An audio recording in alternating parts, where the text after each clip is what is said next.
Hello दोस्तों, welcome to my YouTube channel political science wizard. जिसने अभी तक मेरा यूट्यूब चैनल सब्सक्राइब नहीं करा है वो जाकर सब्सक्राइब आइकन पर क्लिक करें। Class 12 political science, book number 1, contemporary world politics, chapter 1, cold war era. ये हमारा पार्ट 3 है। जिन्होंने अभी तक पार्ट 1 और 2 नहीं देखा है, पहले आप जाकर वो देखें ताकि आगे आने वाले टॉपिक आपको ईजिली समझ आए। लिंक मैंने डिस्क्रिप्शन बॉक्स में दे रखे हैं, आप वहाँ जाके देख सकते हैं। आज का हमारा टॉपिक है new international economic order, most important topic CBSE exam point of view. CBSE इसी टॉपिक में से 6 और 3 मार्क्स का क्वेश्चन बना देता है। और ये टॉपिक में है क्या? The challenge for most of the non aligned countries, a majority of them were categorised as the least developed countries, LDC. Least developed country जो अंडर डेवलप्ड कंट्रीज होती है, जैसे नैम, नॉन अलाइन मूवमेंट की countries जैसे India, Ghana, Indonesia, उनको least developed country बोला जाता था क्योंकि वो अभी अंडर डेवलप्ड कंट्रीज है। Was to be more developed economically and to lift their people out of poverty। अब लीस्ट डेवलप कंट्रीज की दो प्रॉब्लम्स थी कि वो इकोनॉमिकली डेवलप्ड हो और उन कंट्री के पीपल्स को पॉवर्टी से बाहर लाना चाहते थे, पीपल आउट ऑफ पॉवर्टी। अब एलडीसी, लीस्ट डेवलप कंट्रीज ने एक प्रोग्राम रखा यूनाइटेड नेशन में। उसका नाम था United nation conference on trade and development. उसमें से एक रिपोर्ट निकल कर आई 1972 में, किस टॉपिक के ऊपर? New trade policy. New trade policy पर एक रिपोर्ट आई डेवलपमेंट के लिए। उसमें रिफॉर्म से बदलाव ग्लोबल ट्रेडिंग सिस्टम पर। अब ये 4 रिफॉर्म्स है। पहला reform, give the LDC control over there natural resources exploited by the developed western countries. Natural resources पर लीस्ट डेवलप्ड कंट्रीज को पूरा कंट्रोल दिया जाए। जो डेवलप्ड वेस्टर्न कंट्रीज थी, जैसे यूएस, वेस्टर्न साइड में जो कंट्रीज थी वो उसे एक्सप्लॉइट कर देती थी। दूसरा reform, obtain access to western market so that least developed countries could sell their product and therefore make trade more beneficial for the poorer countries। Least develop countries permission चाहते थे western market से कि least develop countries के product वो western market में cell कर सकें, sell their products, और ट्रेड को बेनिफिशियल बना सकें पूरर कंट्रीज़ के लिए, गरीब देशों के लिए। Third reform, reduce the cost of technology from the western countries.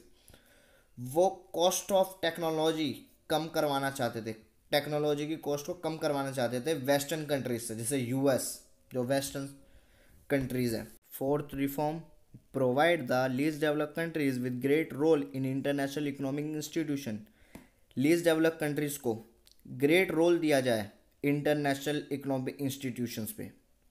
अगला हमारा टॉपिक है India and cold war, Bharat और शीत युद्ध। कोल्ड वॉर के टाइम पे इंडिया का क्या रिस्पॉन्स था, क्या बेनिफिट्स मिले और क्या उसके क्रिटिकिज्म थे, क्या उसके फॉल्ट थे। पहले बात करते हैं हम इंडिया हैज़ रिस्पॉन्स। इंडिया का क्या रिस्पॉन्स था कोल्ड वॉर के टाइम पे? It took particular care in stay away from the two alliances. 2 alliances से वो दूर रहा। 2 अलायंस कौन कौन सी? ईस्टर्न और वेस्टर्न, यूएस और यूएसएसआर। यूएस की अलायंस थी वेस्टर्न, यूएसएसआर की थी ईस्टर्न।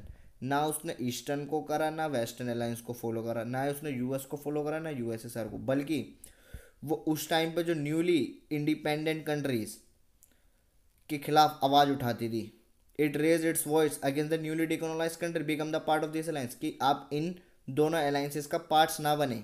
अगर हम इंडिया के बेनिफिट्स की बात करें कोल्ड वॉर के टाइम पे, यूएस और यूएसएसआर, अगर इंडिया इन दोनों में से किसी एक को फॉलो कर लेता, लेट बी इंडिया ने यूएस को फॉलो करा, तो कोई भी इंटरनेशनल टॉपिक होगा तो यूएस, यूनाइटेड स्टेट कभी नहीं चाहेगा कि इंडिया का भला हो।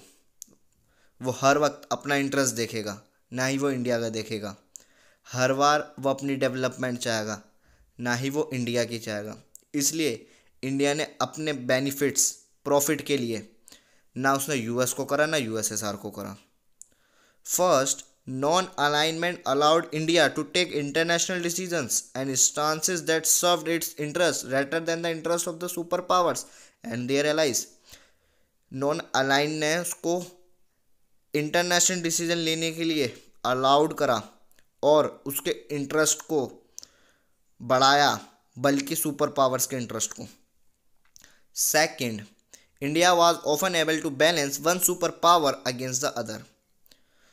इंडिया ने यूएस और यूएसएसआर को बिल्कुल एक बैलेंस के तौर पे कर रखा था, ना कि उसने कभी यूएस को करा ना यूएसएसआर को। बिल्कुल न्यूट्रल, बीच में, ना हम यूएस की तरफ है ना यूएसएसआर की तरफ है।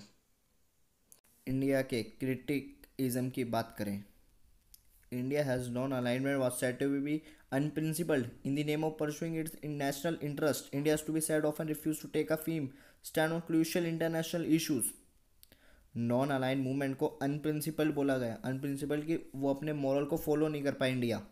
कभी कभार इंडिया इंटरनेशनल अफेयर्स में टॉपिक पे ढंग से स्टैंड नहीं हो पाता था। कभी कभार वो यूएस या यूएसएसआर को अच्छा बता देता था अपने नेशनल इंटरेस्ट के लिए। दूसरी जगह इंडिया बाकी कंट्रीज़ को बोल रहा था कि ना आप यूएस को ज्वाइन करें ना वो यूएसएसआर को, और उसी ने एक ट्रीटी साइन करी थी यूएसएसआर के साथ 1971 में 20 सालों की। Sign the treaty of friendship in August 1971 with the USSR for 20 years.